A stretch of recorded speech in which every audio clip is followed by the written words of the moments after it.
Je voulais aussi vous révéler quelque chose qui dérange de jeunes Camerounais aujourd'hui. Les jeux au hasard. Les jeux au hasard.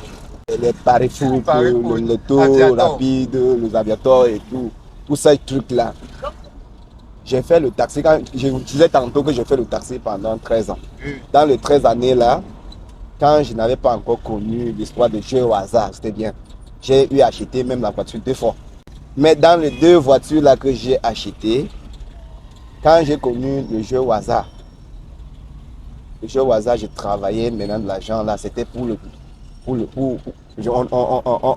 dit chez nous que j'ai travaillé pour les Libanais. Que tu sors le matin comme ça, tu travailles. Même si tu travailles 50 000, avant que tu ne rentres chez toi en fin de la soirée, tu n'as même plus 5 francs même pour manger.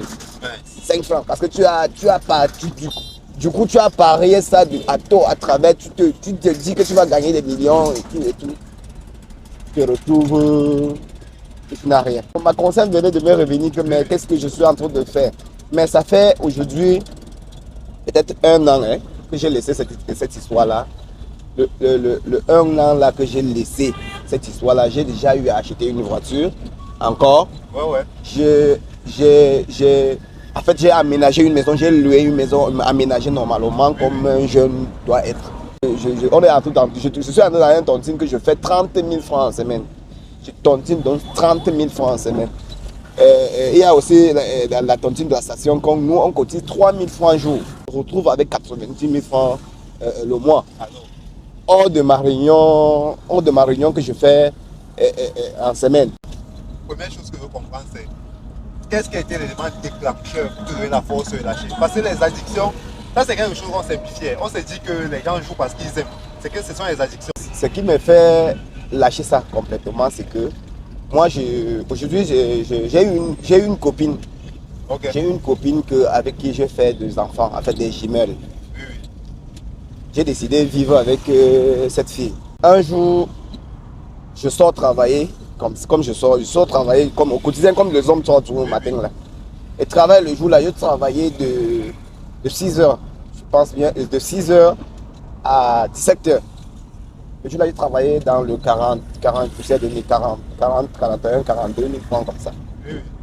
Il y a un ami qui m'appelle au téléphone, il me dit Aga, tu sais, il y a les matchs aujourd'hui, il faut qu'on parie fort parce que c'est le coup sûr. Gars, j'ai pris l'argent, on a parié, on n'avait plus rien. Bon, je comptais que le lendemain, je devais aller décaisser. Bon, on devait être lourd le lendemain. Gars, quand je rentre chez moi à 18h, 19h, 20h, les 2 enfants là étaient agonisants, ils étaient malades. Jacques, je n'avais même pas 500 pour aller à l'hôpital. Jacques, on arrive comme ça, on te demande d'acheter un carnet d'abord. Le carnet d'abord comme ça pour qu'on commence avec. Il n'y avait pas 5 francs. Et pas demander, je ne devais pas la toquer chez un ami. Il demande, il me dit que non, gars, si tu venais qu'avant-hier là, tu devais trouver l'argent. Je toque ici, on me dit qu'il n'y a pas l'argent. C'est comme ça que je me mets à pleurer. Je pleure, je pense à l'argent. Je pense à l'argent que je venais de dépenser. Le lendemain, puis curieusement, toutes les tickets là, il n'y avait rien qui était entré. Rien. C'est ma belle-mère qui m'a donné 5 000 francs à m'insultant. Mais petit voyou, je ne sais pas comment ma fille a fait pour être avec toi. On m'a insulté. Elle m'a donné 5 000 francs seulement. Je sors, je dis bon, ok, il n'y a pas de problème. J'ai dit au jour là que bon, si c'est moi qui porte le pied pour aller jouer le truc là, ou c'est quelque chose qui me contrôle de jouer de ce que je vais voir, moi je ne jouerai plus jamais. Il dit que même s'il faut comparer avec 25 francs, que je prends mes 25 francs comme ça, je mets dans l'histoire là. Non, je préfère mourir.